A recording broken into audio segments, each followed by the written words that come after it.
It's called Rehearsing the Jazz Band, and you can actually get it on Amazon. And it says Mary Jo Papich, and then it's got chapters by Caleb Chapman, John Clayton, myself, Antonio Garcia, Gordon Goodwin, Ellen Rose, Steve Weiss, Greg Yazanitsky, and everybody answered the same group of questions, but all of them are different. And when you get through this book, it's amazing.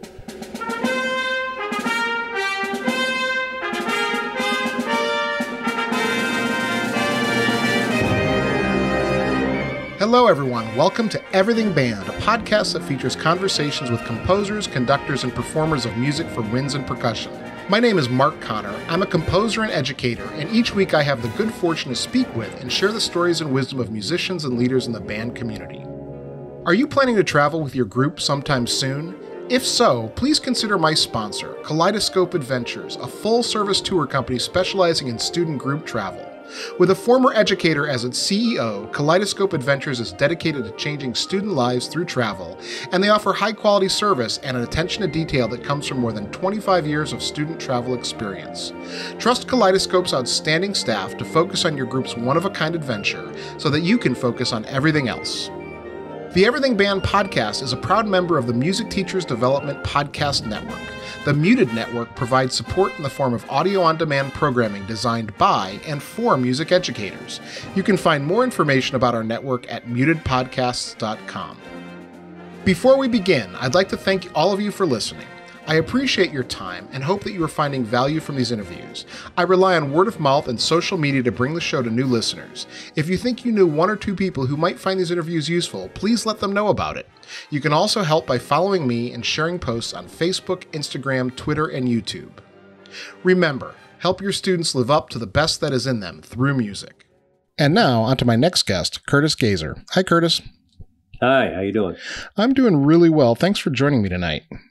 My pleasure. Thanks for asking. So, Curtis, can you introduce yourself for my listeners? Tell them who you are and where you teach. Yeah, my name's Curtis Gaesser, and I teach at Folsom High School in Folsom, California.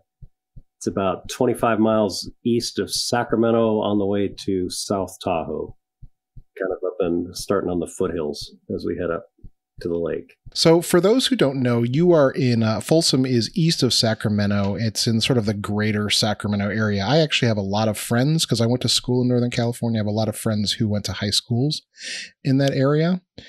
And so one of the things that's really prominent there is jazz, and we're going to talk about that during the course of the interview. But before we do that, can you talk about your origin story? How'd you get into music as a kid?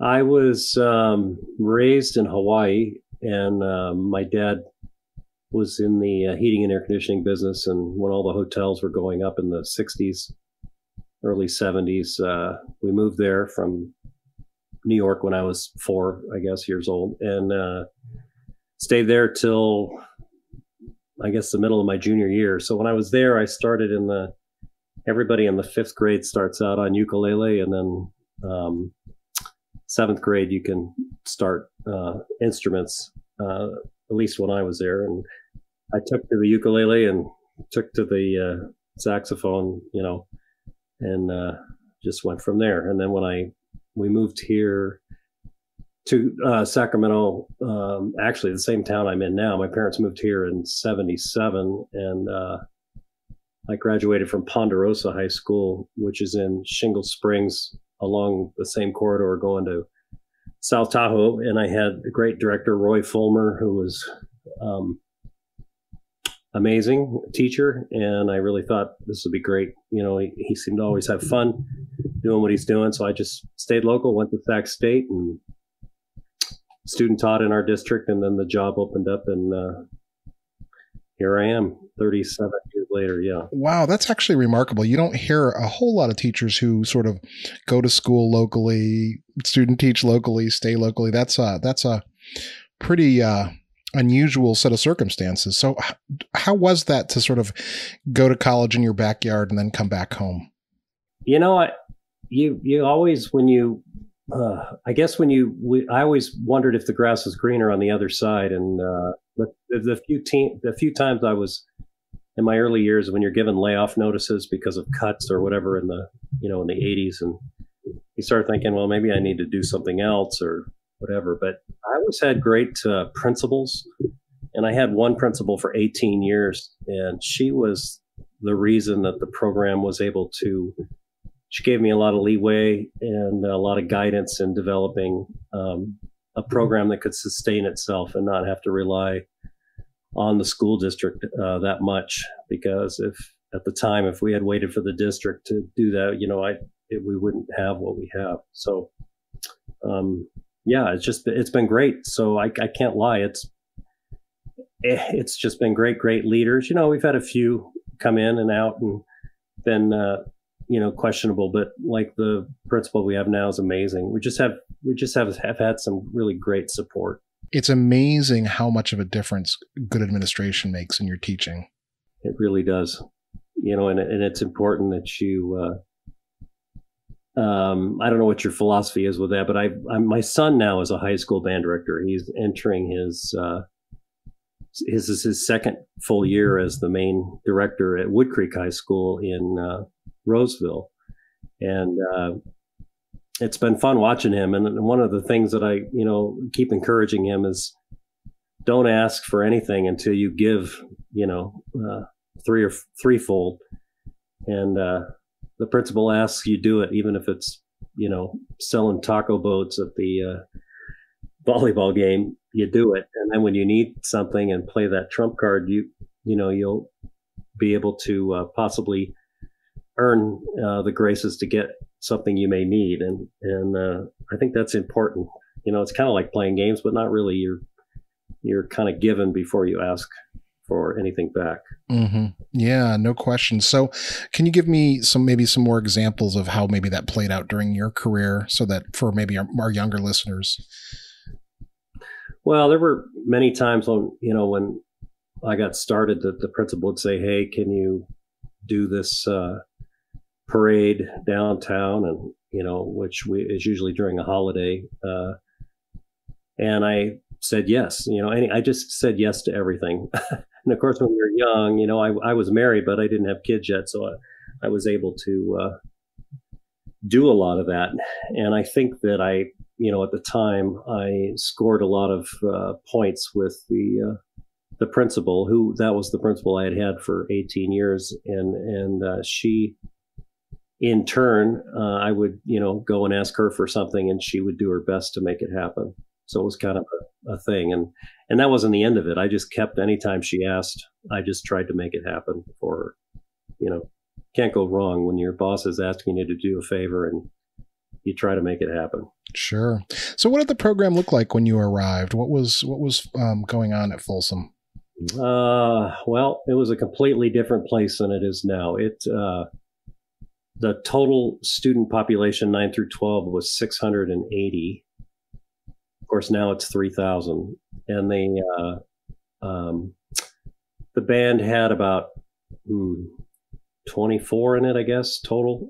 They had one jazz band, and the jazz choir was something that's something else I do that I've done all this time. But the jazz choir was kind of a thing at that school from the middle 60s, with some famous people who came through, and that was the thing they didn't want to give up. So I had to figure it out. I took it on and tried to figure it out. But there wasn't much going on. It was just a small school. So you imagine, with, if you have 10% of the population or whatever, there's just a total of 60 people. But since then, with the growth, Intel moved in, which employs 12,000 people in the town. And then all these other tech companies have come in, and it's turned into there's 85,000 people, I guess, that live in the city. And there's now 2 full high schools, and then they're starting to build the third one here. Now it's going to open in about 5 years. So just, I was in at the right time with a tremendous amount of growth. And then with that, higher paying jobs, people with affluence came in. And so suddenly we had money to ask for, to use, to allow us to do what I felt we needed to do. So Yeah. So how many students do you have currently in the program at Folsom, just to give a reference for those who... I don't know that we have a super high number of kids. I mean, we have the marching band's always been hovered around 125. And then I have 3 full jazz bands. The younger jazz band is kind of stocked. So there's 13 saxes. And I try to give as many kids the opportunity as I can. And then the other 2 are the normal size of about 22 or 21. Mm-hmm. Jazz choir only has about 16, and then the orchestra is about, I guess, 65 strings. So, which we divide, into 2 groups. So, yeah, and a marching band is, we compete, we do the halftime thing, and we don't do parades or anything, but we do local. But for competition, we've done the halftime thing since 1988, I guess, and been doing it ever since. It's just something we do in the fall, and then in the spring we're a concert band. That's how we do it. And there's 2 of us. We have a second teacher who is a former student. She's been with me now for, I guess 7 years. Yeah, for a lot of my listeners, I've had a lot of Texas band directors on recently, and of course we know the programs in Texas are massive, and you get 3 or 4 or 5 directors sometimes, and you have specific percussion instructors. But my experience in California was that you were, most places you're a 1 band director, 1 program, and you do everything. And so it's nice that you have an assistant. That seems a little bit unusual in California, but I guess if you have a big band, that would make sense. Well, she's only there 2 periods a day. So she's there in the morning for marching band, and then she's there the next period for the orchestra. I just do, a small chamber group of about 10. And, of course, after all these years, I get the kids who study privately and are, really into it. And then she's doing the medium level kids with what she does. But then she leaves and teaches the rest of her day at one of the feeder schools. Oh, okay. Does she start beginners there? Actually, no. We do, every student in an elementary school in Folsom and Cordova, where Kevin is, they have to take music in some way. They're 5th and 6th grade. So they're either taking band or they're taking orchestra or they're singing. And then a roving group of teachers come through, and then it gives all the teachers their prep time. So it's a prep program. It wasn't always like that, but that's how it is. And anyway, so we're able to, always kind of, the middle school always has a lot of players coming through on the next level. And of course, we have 2 feeder schools, and it's Sutter Middle School and then Folsom Middle School. And now I think 90% of Folsom Middle School kids go to the other high school. So I usually they don't have a jazz band there, so I usually get the jazz players from Folsom Middle come over, but so it's kind of, I give full bore with the marching band. We have a big staff, and I do not do a summer band camp. I try to be organized, and we start fresh, with Blue Devil staff comes up, I pay them, and oh, cool. We just go full bore, and then when Thanksgiving hits, that's it. We're done. But, sure.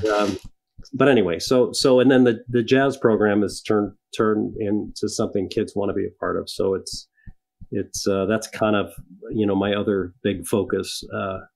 So we travel a lot and do a lot of that stuff in the spring and whatnot. Yeah. So now, do the kids who are in the jazz bands, do they have to be in the marching band too? Is that required?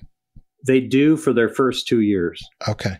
So their freshman and sophomore year, they have to, but they can also do jazz choir and or orchestra. So they don't have to just do band. Sometimes those good jazz kids can really sing too. So they'll be in the jazz choir, and then they don't have to do the marching band deal. But so I couldn't make them do it any more than a lot of them come back, their senior year. Their junior year is difficult because of requirements, and we only have a 6-period day. So it's hard for me to keep juniors in because they're all, everyone's got to take 1 million AP classes and whatnot. So yeah, sure. So anyway, that's kind of how it's set up. And we have a really strong active parent group that I know this is probably nothing compared to Texas schools or whatnot, but we generate almost $500,000 a year in and out of the boosters. So it's like running, a small business on the side with volunteers. So that's the other part of what we do, right? Yeah, it's pretty incredible. And so I don't know, I'm sort of bearing the lead here. We've talked a lot around the fringes of your jazz program, but for those who are listening who don't know about this, I mean, Folsom, you have one of the great jazz programs in the country, not just California, not just Sacramento. So do you want to talk about sort of some of the success, just sort of set the stage for the listeners? Yeah. I mean, I'm not usually, I'm going to talk in relation to the kids, I guess, but yeah, we've been at the Monterey Jazz Festival every year since 1987 and, at least competing where they only take 12 bands, and they've won the Downbeat Award, I guess 12 times the band has. The choir's won it 24 times. Holy cow. So there's just been a lot of talented kids that have come through. And then we have a feeder system. There's a jazz band at both schools that the same guy does, and he's really great. And they've won many Downbeat Awards. They've won the Monterey. They've won Reno. So these kids, it's kind of a thing we've developed where they just can't wait. They want to be in it. And so we do auditions every March. This last March, I auditioned 51 sax players. So there's just a lot of kids that move here. It's just been that way like the last 10 or 15 years that they move here because they want to be, in that program. And so anyway, there's just been some amazing talent that's come through, and it's made my job easier. And of course, if you're in the top jazz band, I recommend it for all the jazz bands, but in the top jazz band, they really have to be studying privately. It's just a thing. If someone has a problem with that, we try to help them out with that financially with the boosters. But generally, most of them have been doing that anyway since, the 6th grade. So I don't know, it's just a thing. Every school has a thing. It's just kind of a thing that we do, the jazz thing. And it's been fun to watch, and it's been fun to see. I'm kind of sad that so much talent last year, one of the more talented groups that we had, we weren't able to finish with Monterey and Reno and whatnot. And then they all, a lot of them graduated, which was hard to not, finish. And then this year there's the seniors, there's a lot more talent. And then I see us kind of going back young again. So I really hope that these seniors now get a chance at some point to play, publicly. So we'll just have to wait and see. I just don't know what's going to happen. But anyway, I don't know if that explains. Of course, it makes sense. Your humility is admirable. Of course, hopefully we're all humble when it comes to our students, and we give them the credit first. And so I'm sure that's part of your success. But I just want to talk to you. I mean, I kind of really want to dig into this a little bit. So you talked about a couple festivals, and maybe not all of our listeners are aware of them. The two you mentioned are the Monterey Jazz Festival and the Reno Jazz Festival. You want to tell the listeners a little bit about those two? Yeah, the Monterey Jazz Festival is it's if you place in the top 2 in the categories with because I take the choir there too, and you have to submit recordings to get accepted in. So every year they get recordings from all over, and they take 12 bands, and then they take 8 choirs, and then I guess 4 combos. And then we go there and compete, and of course all the groups are really great, and so it's really competitive. They used to have a sight reading element you had to do on stage, and just a lot of fun stuff. And and a lot of pros are judging you, and it's just a lot of fun. It's just something you look forward to going to. It's just a small group of people, and they have college bands too, and so you're able to watch some of the best colleges, North Texas State, and some of the best college bands around, compete at night, and all the high school kids are in there watching. And there's a finals, it's like old school. You compete on the stage, and all the bands that were there that maybe didn't make the finals are out there watching. And it's just a thing. And it's beautiful down there in Monterey.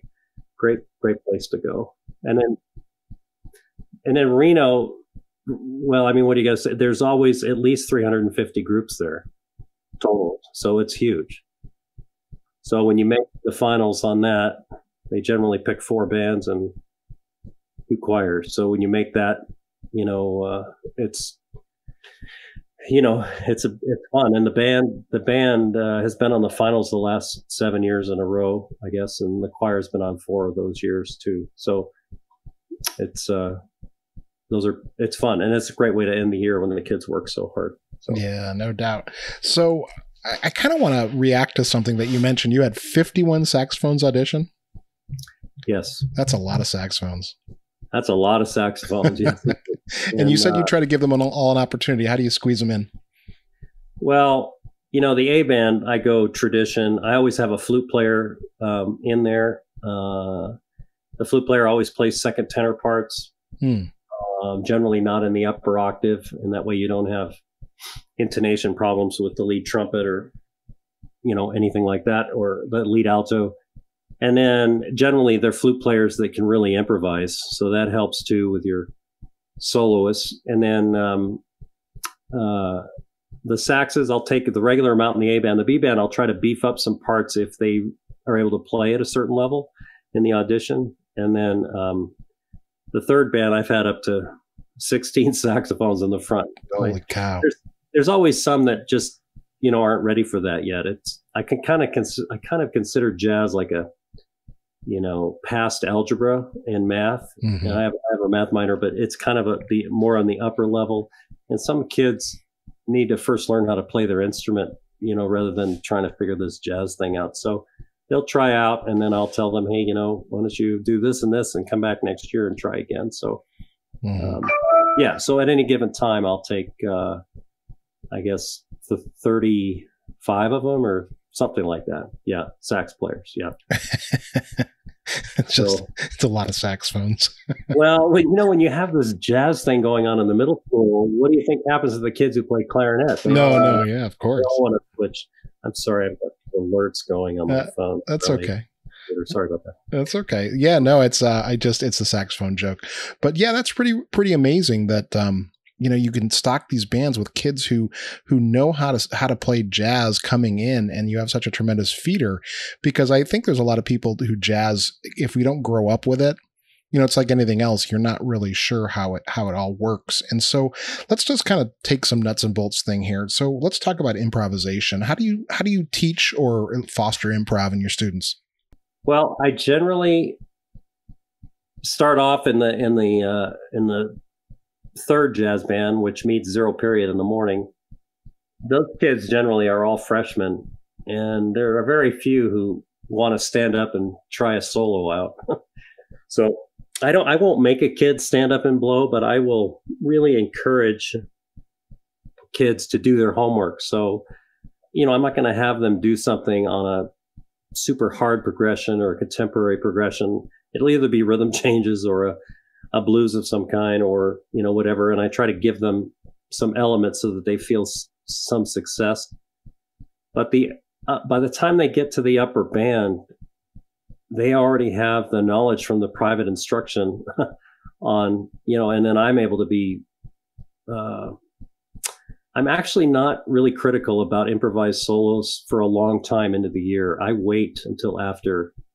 I might give them some helpful hints, but I won't get super critical about stuff. And these, I have these kids that play really well, and they're missing something. They're missing some 2/5 something somewhere, and I will point that out as they go through, and then say, "You sure you want to start that out? It's being so intense, and then there's nowhere to go." The whole development of the solo. So it's almost more. Everyone says, how do you do that? Do you make them learn all this stuff? No, It's more of a global approach so that they're not intimidated. You know what I mean? I don't want the kids to ever be intimidated. They just need to want to try it and then have some success with it, and generally at concerts, almost everybody will be taking a solo, but at a festival, that's not the case.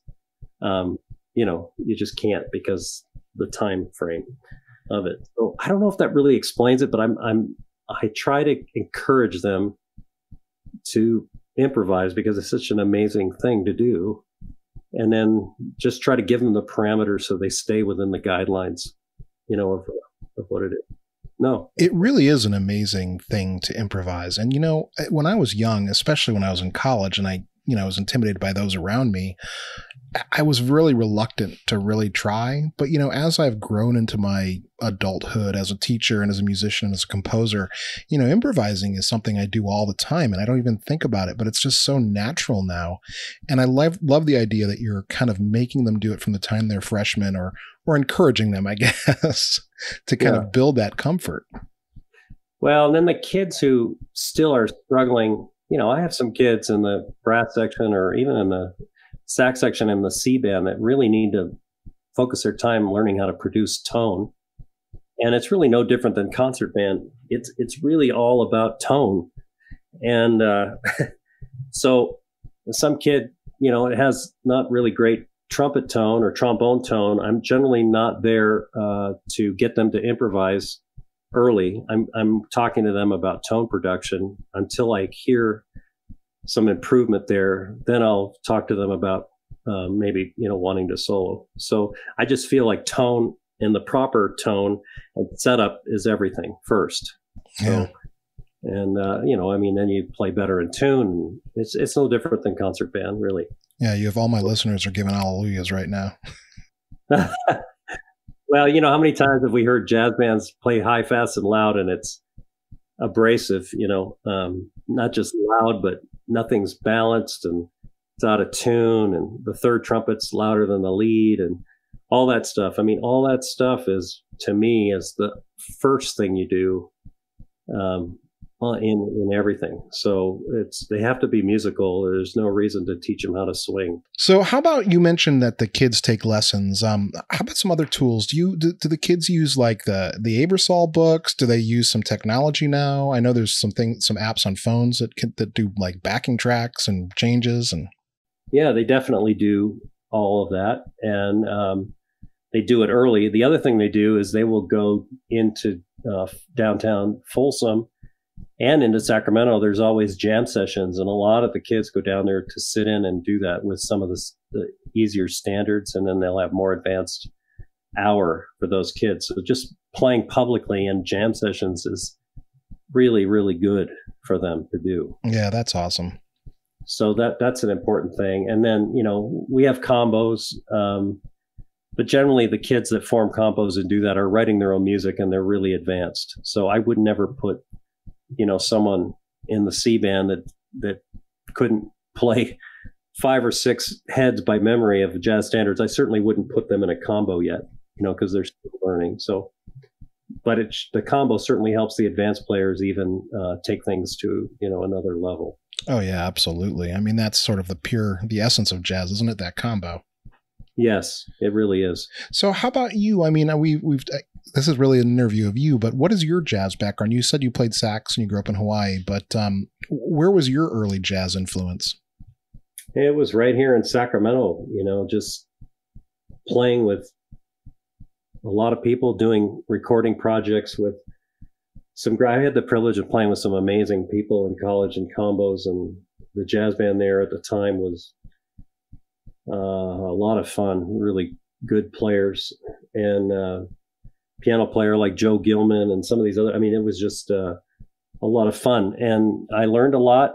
And I would say, I wasn't a jazz major. I was a classical sax major. So I did all that French stuff, and I actually loved that because I needed discipline. So I would do the jazz stuff on the side and go out and play as often as I could. But the classical stuff is really where I focused a lot of my time. And of course, that teaches you how to produce tone, and it's completely different than playing jazz. But and then I grew up listening to jazz. Like I was infatuated with it from the time I was in 7th grade. So, and the more you listen, the more it sinks in, and the more you play, and then you meet people who you want to play with, and you learn from them as well, right? So just kind of one of those things where I just kind of learned as I went along, and people I played with. So Curtis, how do you How do you motivate the kids to listen, or do you have some special listening time set aside? Because, learning jazz and playing jazz is about listening. It's about knowing the styles and, kind of continuing a tradition that's, very notable for the fact that it builds on itself. I'm relentless with making sure that the kids are working, prepared, and moving forward. I don't expect them to be, I'm not going to say, you're going to play this lick tomorrow and it's going to be perfect. That's not how I approach it. I just want to know that the kids have given me their best. And generally, when you have that expectation every time you're in front of them and they're working, I mean, they're going to get better. and then there's usually a crossroads. Generally, when the kids are in 10th grade, maybe even a junior year, I'll pull them into my office and I'll say, "Hey, you're doing great. You're playing great." "Oh, well, thanks." And I say, "So who?" And generally I do this to kids that really don't have a defined sound. They don't really sound like anybody in particular, but I don't really think that the sound that they're producing is probably great. So I say, you need to find somebody that you want to emulate and you want to sound like. Do you know who that is? And sometimes they do, and sometimes they have no idea. So then I'll give them some names, and then they say, "Yeah, well, I'm listening to them," or whatever. But they've never thought about who they want to sound like. Like, there's got to be somebody that you love their sound, right? I mean, you and I we know we could name people that we'd love to have sound like. So that generally is a crossroads for them, because then they have to figure out their mouthpiece and their reeds and the setup to start moving towards producing a great sound. And that's kind of generally what happens.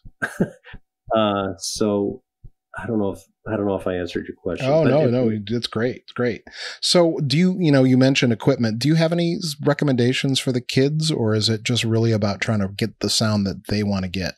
Well, it's interesting, because any recommendations that I would give, being, almost 60 years old, there's so many more things out now with this that I don't even, I give them, they ask me what I play on and I tell them and whatnot, but I'll give them some standard answers for sax players, Autolink, certainly for alto players, no metal mouthpieces. I have a kid show up with a metal mouthpiece and a plastic reed or something, so those kinds of things I'll have something to say about. But a Meyer mouthpiece for alto, but I can't even say that because there's so many out there now.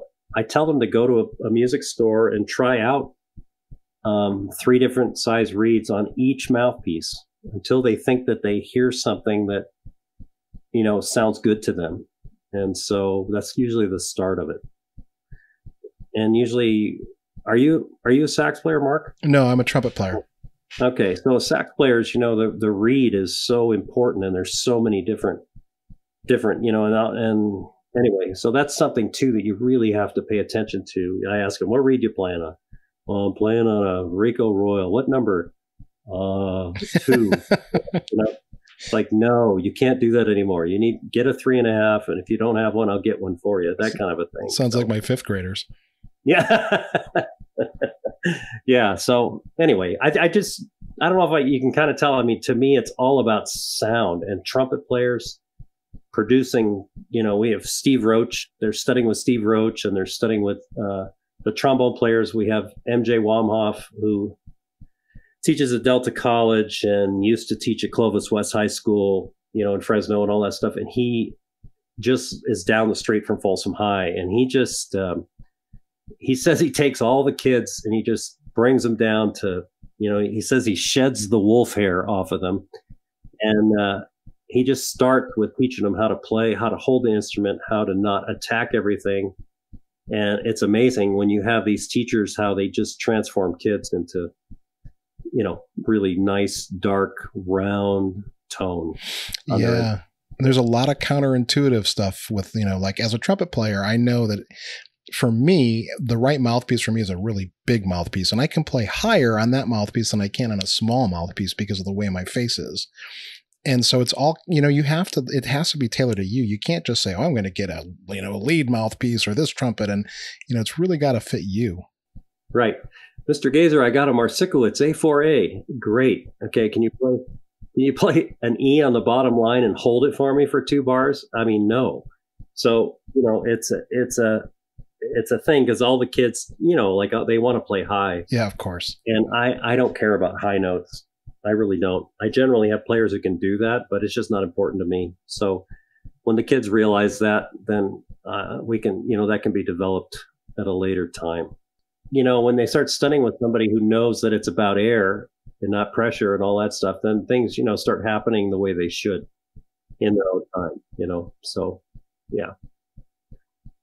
The jazz program, it's like you create this, it's like a club, and of course, if you expect all that stuff that I expect from my students, then I certainly should expect it from me.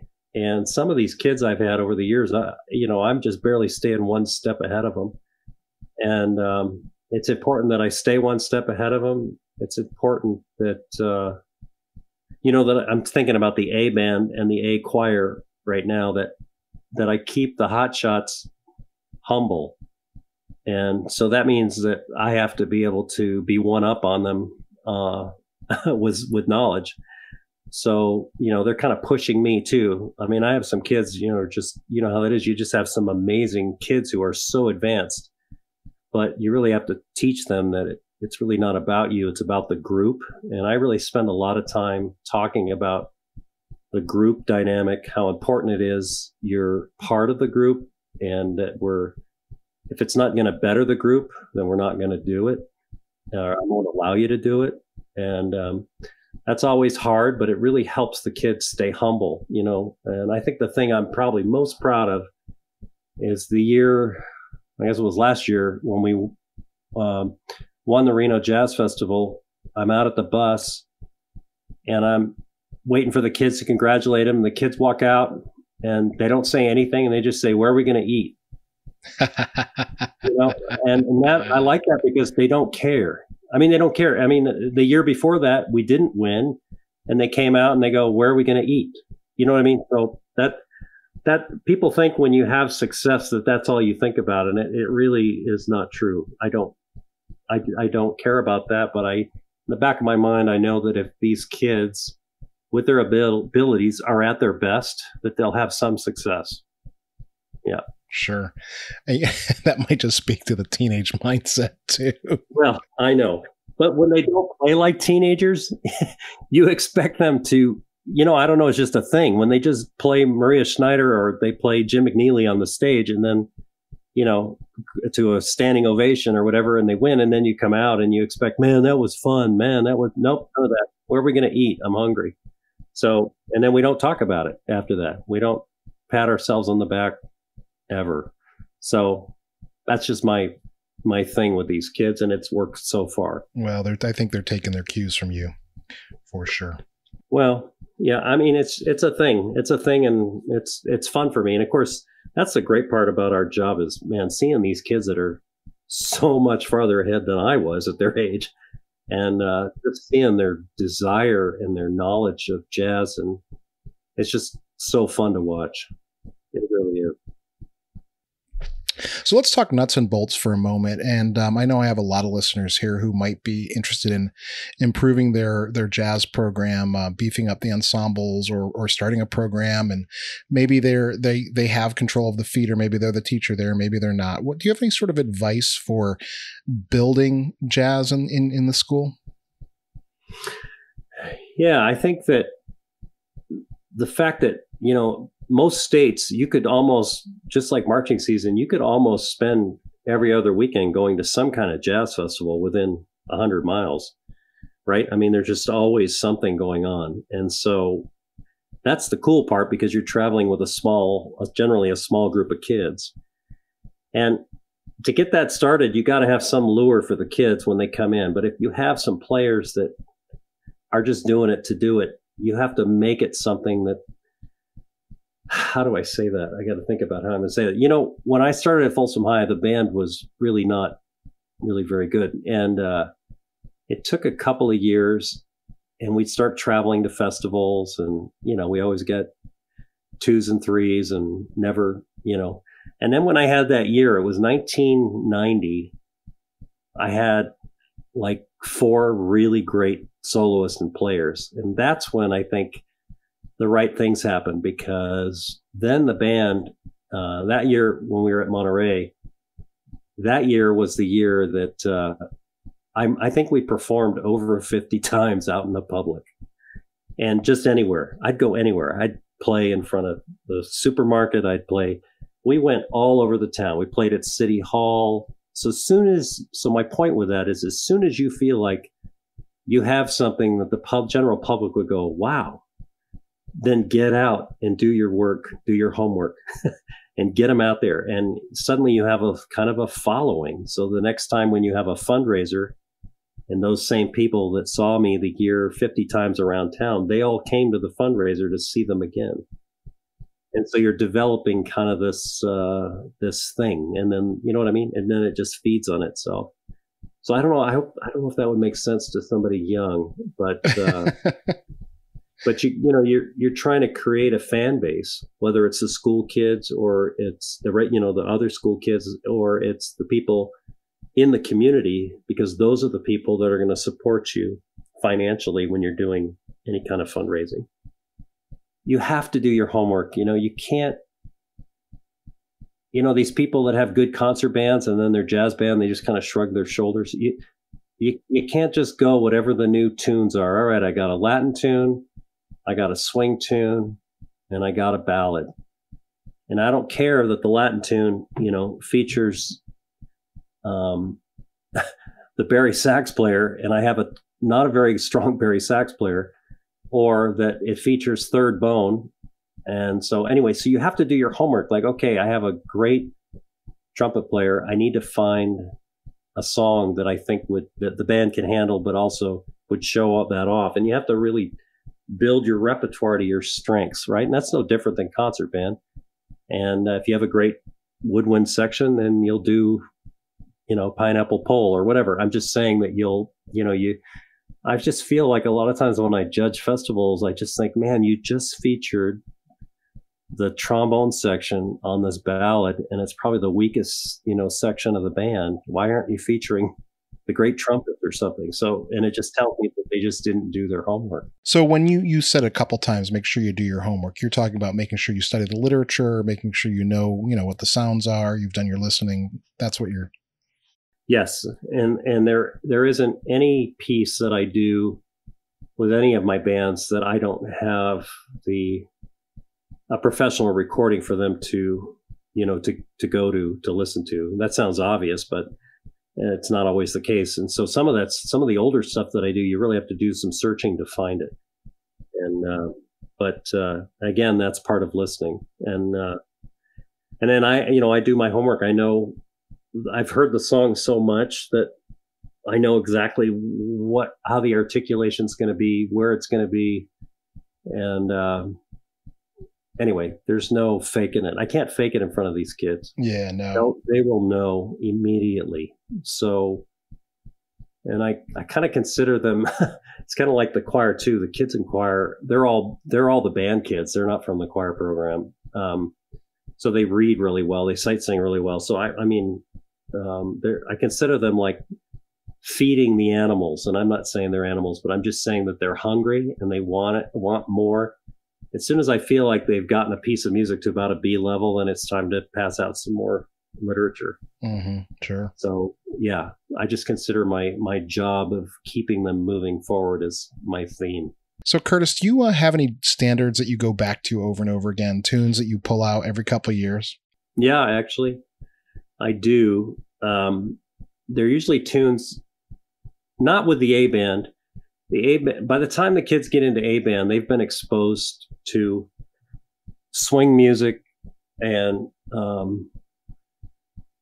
any of the standard stuff by Thad Jones, and I don't know, so that by the time they get to the A band, I can play Maria Schneider and Jim McNeely. A lot of people they feel like they can skip a lot of the standard thing to get to that level, and it doesn't work. Without swing knowledge and without knowledge of big band history and how to play that stuff, you can't play that. You can't play Jim McNeely or Maria Schneider stuff. It doesn't translate. It doesn't work. it's like jumping from algebra 1 to calculus. It doesn't work. So with that, then I have some swing tunes that I love to do because they really teach the kids some really good things. One of my favorite tunes that I've probably done in 37 years, I've probably done it 8 or 9 times with the younger kids. It's called A Minor Excursion by David Caffey. And people go, why do you like that tune? Well, it's a great tune, but what I love about it, there's the part in the middle where the whole band, there's no rhythm section, and they play this whole thing without time. And man, I mean, it's the teaching aspect is amazing. And by the way, the other part of this book that's interesting is in the back of each chapter, each of us put down our favorite 50 tunes that we like to do. So if you took just the list in the back of each of these chapters, you got more than 300 tunes here. And I'm just looking at this because off the top of my head, I'm getting old, you know, I can't remember names about tunes, but I love doing, you know, Sammy Nestico stuff. I think with the younger bands, I think anything by Les Hooper is really great. It sounds harder than it is. You know, those kind of, yeah, that I love so much of his stuff. It's good teaching stuff. Who else do I like? I like Mike Dana. Do you know that name? He's from Fresno. He's got some great charts out that sound, they're just great to teach with. And then on the advanced level, you know, Bill Holman, and I've had some commissions done by John DeVersa, and I love his writing. Steve Owen is amazing, and you know, all that, Chuck Owen, Don Sebesky. There's a lot of stuff that I think when you say go back to from just tunes, Gordon Goodwin stuff, you know, there's some specific tunes, but they might not be the same tunes, but they'll be maybe the same composer or writer. So I teach beginners. I teach really young kids. Is there anything I should focus on now? You know, you mentioned tone earlier. That's my main thing, is getting these kids to play their instruments with good tone. Is there anything I can do to sort of foster a sense of improvisation or maybe jazz in them at the very youngest ages? Or is that best left till the middle grades? Well, I don't think it's bad to have a 20-minute assignment every week where they have to listen to your local jazz radio station and or something that you've put up on the Google Classroom or somewhere that they have to listen to. And even at that level, just telling them, how do you feel when you hear this? You know, do you think that it's hard to do or easy to do? And I think that's all really important for the younger kids to just be exposed, you know, to it and their knowledge to it. Mm-hmm. So yeah, they for 20 minutes, even if you tell them they can read while they're listening to it, still sinking in, right? So yeah, I played Louis Armstrong for my 4th graders last week, so that's awesome. Yep. Then they had to write the reactions down. You know, I do these lists with them where I say, write as many words down as you can, you know, while you listen. And it's really just a way for them to kind of like focus their listening and think about what they're hearing. That's fantastic. And I think you know, two other things before we go that I want to make sure that I say about Folsom's program. That one of the things, when we moved to a new site in 1999, a new school, huge campus, you know, beautiful state-of-the-art facilities and stuff. And the other school was 80 years old, you know, so it was like a prison. And we got to this school, and the principal, who was that principal that I told you I had for 18 years, she allowed me to build a recording studio in the band room.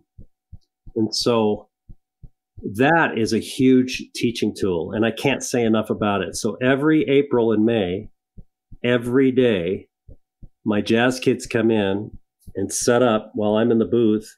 They put their headphones on, set up their microphones that are sitting in another room. They just know how to hook them up and everything. And then we record. And then over 2 months, I'll pick the best day. Generally, there's good days. Generally, there's not. But, and then they learn. When I play it back into their headset immediately, I don't have to say anything. You know what I mean? You just hear this, oh, of course, I don't know about you, but I've experienced that in the studio where you think, wow, I think that was pretty good. And then you hear it and you're like, oh man. But that is a big deal, especially with our jazz choir program, being able to, hear yourself. And I think that's a big deal. And then the other thing is having commissions done. I probably spend $20,000 a year on commissions. Carrie Marsh does a lot of my jazz choir music. And it's just one of the things for me to stay on the cutting edge of not doing standards that everyone else has done all the time. And then I'll have people do something for me, for the band every year too. John DeVersa did one for us last year, and I've had James Miley do some things for us. And that money that we spend, it's just part of the budget. It's just important. And there's something about the kids being the first ones to play it and to do it. And then everybody that writes us something knows they can't sell it until the following year. So anyway, can I say exactly why that is? I don't know, but it's just something that we've done probably the last 15 years. Mm-hmm. I think commissions give the kids a sense of ownership, a pride of being part of something. I think it's an amazing experience. From my perspective as a composer who's worked with schools and kids, it's really remarkable every time. Well, and when you have a player in the band, you have a great pianist or whatever, you just tell the person, all right, here's the deal. I want it built around the pianist. Exactly. So, Curtis, we're going to go on to the final questions here. The round everyone gets, but there's a question that I want to ask because I am not the world's best jazz musician, and you mentioned that you have the flute doubling the tenor sax 2. Why the tenor sax 2? Well, the tenor sax 1 part is generally can be playing the same part as the lead trumpet. If you're doing an older arrangement, not always, but sometimes, or it's some sonority in the sax section that you do not want doubled. If you have an extra alto player, you don't double the lead part, you double the second. If you have an extra tenor player, you double the second, not the lead. There's something about those lead parts that if you double the part, the intonation instantly is wrong. Oh yeah.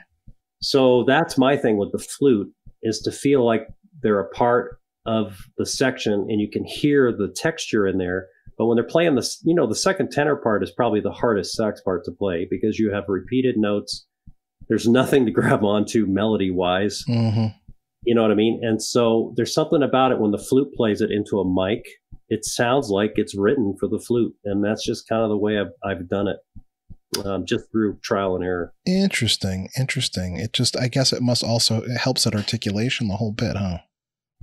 It does. And then you just never want the flute. I've heard bands where you have a piccolo player play what the lead trumpet's missing back there. Mm-hmm. It doesn't work. Yeah. So, but anyway, as someone who's played the trumpet and been a band director, that yeah. Trumpet balance with any woodwind, that intonation issue is always a thing. Correct. So anyway, and I just recommend everybody to try it. And then I just give the flute player the second tenor part, tell them to take it all down a step, and they get used to doing that in their head. And then don't play in the upper register unless I ask for it. So everything's in the middle register, so it blends in with the saxes. Yeah. You don't want that person playing in the upper. Hey there, everyone. My name is Ann Molesky, and I'm the host of the Anna Krusik Podcast, another podcast in the Muted Network. It's my mission to help music teachers be more purposeful, sequential, and joyful in each and everything they do as teacher musicians. Join me every Thursday as I share tips, tricks, and meaningful conversations with other music teachers about how to make the general music classroom more intentional and impactful for both you and your students. All right, Curtis, let's move on to the final set of questions. I really appreciate your expertise in jazz and hearing these stories because it's something that I really admire a lot, and your program is terrific. Well, thank you. And so let's start with the first of these final questions, and that's something and that's where do you draw the line between healthy and unhealthy competition in music? The competition itself, I spent a lot of time making sure that I shouldn't be the one getting the trophy, me personally. And if you think about that, you can probably think of some instances where that's the case, because that means that the director did most of the work. So I always try to put it on the kids. Like, I don't want to be the one. I don't want to be the one earning this. This is, if you guys will do whatever you earn and whatever you want to do. And if you decide to do this much, then that's what you're going to get. And that's fine with me. I don't care. I don't need, a trophy.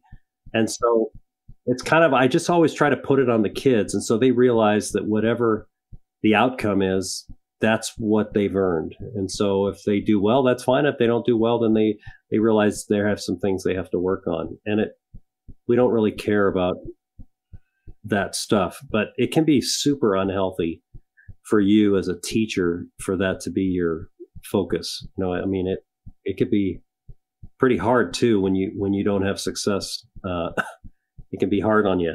I don't know if that answered your question, but I don't. It absolutely does. And again, I think there's some wisdom of experience here, because when I was a young teacher, I was all about the trophy in my first year or two. It felt like validation that I was doing the right thing. There's a mentor of mine who has since passed, who was a teacher here in Sacramento, and one day we were out. I don't know. We were out for lunch, and I think it was about 20 years ago. So I'd already been teaching about 17 years, and he heard me complaining about the judging at some festival and la da da da. And he just looked at me and he goes, "All right, I'm going to ask you 2 questions, and I want you to answer them." All right. I want to know who won everything last year at Santa Cruz Jazz Festival. I don't remember. I don't know. Okay. Tell me, who won at the Marching Festival in Lodi last fall? I don't remember. And he just looked at me and he goes, nobody remembers anything. Why are you so, who cares? And I'm thinking to myself, because at the time you think, wow, this is great, when it happens, but nobody remembers, nor do they want to remember. Nobody. Anyway, it just hit me in the head like a 2x4. And once you realize that nobody really cared, except all of us in our own little world, then you're like, okay, so this is truly all about the kids. And if you keep it that way, I think it's healthy. Right, Curtis. This is a question that a lot of people struggle with, and a lot of music educators struggle with this issue. But how do you find a work-life balance? I've been married 35 years, and my wife's going to be sainted. But I think that a lot of mistakes with the amount of time I gave kids, in when I was younger, missing my own kids' soccer games and stuff like that I can't get back. I always made it a point to not do a bunch of stuff in the summer. I would teach 6-week summer school sometimes, or I would do one camp. But you could, as a director, be busy all summer, right? So with that, it was all about my kids. At least in the times that I was home, I had to just leave work and give it to my kids. But I still was really unsuccessful with time. And you just have to realize that these kids that you're giving so much to and so much of your time, yeah, it's awesome. But after 4 years, they're gone. And you might see them once or twice after that, if you're lucky. Your kids, until your deathbed, you're going to be seeing your kids. So you really have to think that way and draw the line. You have to be able to say, I can't do that. I'm sorry, I can't do that. Usually it's to the booster club, right? And don't feel like you have to say why. But I figured that out, but I might have been a little late with my kids are well balanced and everything else, but that's because of mom, not because of me. So, yeah. And now that my kids are gone and I have grandkids, and then since March 13th being here with COVID, my wife and I have been here, and, there's been a lot of things she's brought up in the past where my mouth is just open. Like, I did that. Yeah, you did that. you did this with your band when we were moving and I was pregnant. I was 9 months pregnant and we had 2 girls and you weren't here to help us move because you had a marching festival, stuff like that. And when I hear those things, it makes me feel terrible. So, I don't know. I tell young people, just make sure what really matters is your family. And then, there's give and take. You just have to know that in you and your spouse, what's healthy. But boy, couldn't we get so wrapped up in marching band and stuff that we were just there every waking minute and hour? Yeah, we could. Right? I mean, we could schedule a rehearsal every night of the week and somebody would be there. No doubt band kids would be there. That's for sure. Yeah, no kidding. And, the parents love it when you live for their kids. But once again, in 4 years or a couple of years, they're gone. And so anyway, I don't know if that's any kind of, I certainly don't have an answer for that, but it's a real question for sure. That's a tough question. That sounds like a pretty good answer to me. All right, Curtis. So what are the challenges facing music education and band, and how do we best meet them?